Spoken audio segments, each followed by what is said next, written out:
अधिवक्ताओं को कार्य के शुरुआती 3 वर्षों के लिए किताब एवं पत्रिका क्रय करने हेतु आर्थिक सहायता प्रदान किए जाने के लिए 10 करोड़ रुपए तथा युवा अधिवक्ताओं के लिए कार्पस फंड हेतु 5 करोड़ रुपए की व्यवस्था प्रस्तावित है।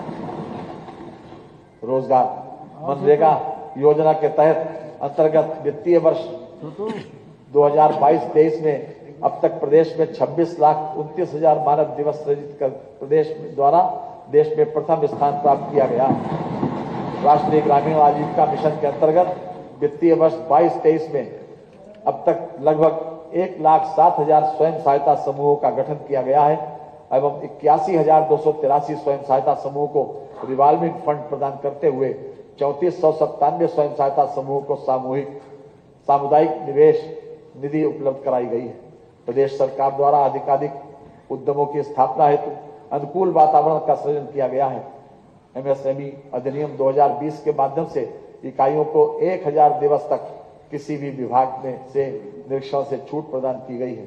इसी प्रकार के निवेश मित्र के माध्यम से उद्यमियों को उद्यम स्थापना के क्रम में वांछित अनापत्ति लाइसेंस अनुमति आदि को प्राप्त करने की प्रक्रिया पूर्णतः लाइन करने की व्यवस्था की गई है, जिसमें उद्यमी समयबद्ध रूप से स्वीकृतियां आदि प्राप्त कर रहा है। सरकार के इन प्रयासों से वित्तीय वर्ष 2022-23 में 24 नवंबर 2023 तक 3,95,000 से अधिक उद्यम पंजीकृत हुए, जिसमें 25,64,000 से अधिक रोजगार का सृजन हुआ। एक जनपद एक उत्पाद वित्त पोषण योजना अंतर्गत 1,35,000 से अधिक व्यक्तियों को रोजगार प्राप्त हुआ।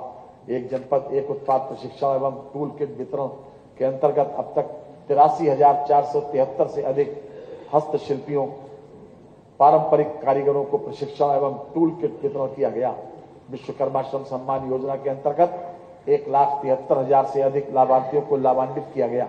मुख्यमंत्री युवा स्वरोजगार योजना अंतर्गत 17,147 लाभार्थी लाभान्वित हो चुके हैं तथा रोजगार के 1,37,000 से अधिक अवसरों का सृजन हुआ है। उत्तर प्रदेश कौशल विकास मिशन द्वारा विगत 6 वर्षों में 12,50,000 से अधिक युवाओं को विभिन्न प्रकार के अल्पकालिक प्रशिक्षण कार्यक्रमों में पंजीकृत किया गया है। प्रमाणीकृत हुए युवाओं में से 4.88 लाख को विभिन्न प्रतिष्ठित कंपनियों में सेवायोजित कराया गया है। प्रधानमंत्री रोजगार सृजन कार्यक्रम के अंतर्गत अब तक 17,559 इकाइयां स्थापित करते हुए 1,96,000 से अधिक लोगों को रोजगार के अवसर उपलब्ध कराए गए हैं। मुख्यमंत्री ग्रामोद्योग रोजगार योजना के अंतर्गत अब तक 4,837 इकाइयां स्थापित करते हुए 88,808 लोगों को रोजगार के अवसर उपलब्ध कराए गए हैं। वित्तीय वर्ष 2023-24 में वस्त्रोद्योग के क्षेत्र में 40,000 रोजगार सृजन का लक्ष्य है। अप्रेंटिसशिप के माध्यम से युवाओं को उद्योगों में भत्ते के साथ प्रशिक्षण प्रदान किए जाने के क्रम में मुख्यमंत्री शिक्षुता प्रोत्साहन योजना के अंतर्गत 31,000 युवाओं को प्रशिक्षण करने का लक्ष्य रखा गया है। नई उत्तर प्रदेश पर्यटन नीति 2022 के अंतर्गत अगले 5 वर्षों में 10 लाख करोड़ रुपए का निवेश एवं 20,000 रोजगार सृजन का लक्ष्य निर्धारित किया गया है। पुलिस विभाग के विभिन्न पदों पर 1,53,728 अभ्यर्थियों को चयनित किया जा चुका है।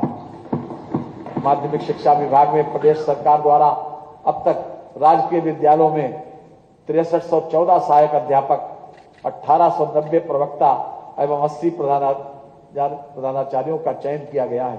सहायता प्राप्त विद्यालयों में 25,249 सहायक अध्यापक, 5,226 प्रवक्ता एवं 849 प्रधानाचार्यों को पारदर्शी प्रक्रिया अपनाते हुए चयन कर नियुक्त किया गया।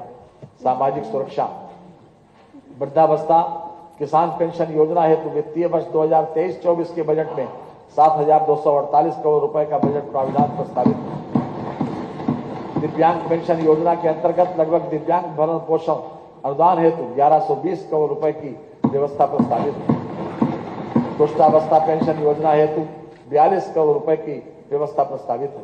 मुख्यमंत्री सामूहिक विवाह योजना के तहत इस वर्ष 35,950 जोड़ों का विवाह संपन्न कराया गया।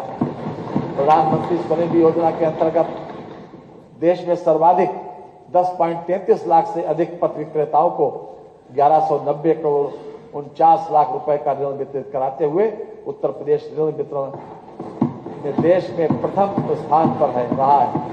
राष्ट्रीय खाद्य सुरक्षा अधिनियम के तहत प्रधानमंत्री गरीब कल्याण अन्न योजना के फेज 3, 4 एवं फेज 5 में 81.25 लाख मीट्रिक टन खाद्यान्न निःशुल्क वितरित किया गया।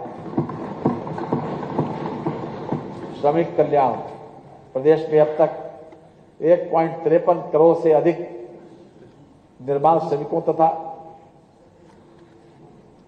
3 लाख